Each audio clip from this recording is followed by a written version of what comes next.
going to demonstrate the process of osmosis.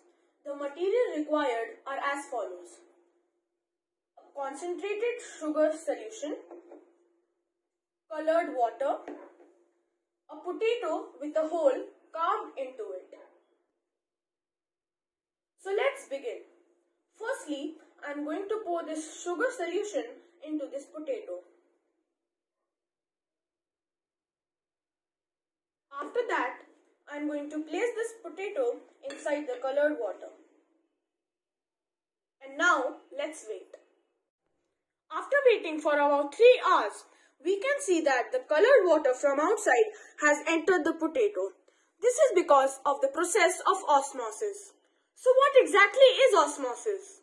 Osmosis is the process of diffusion of water through a semi-permeable membrane from higher water concentration to lower water concentration. Here, the potato acts as the semi-permeable membrane.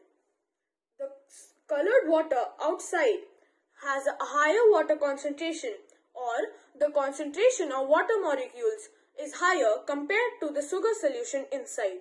So, the colored water entered the potato. Thank you.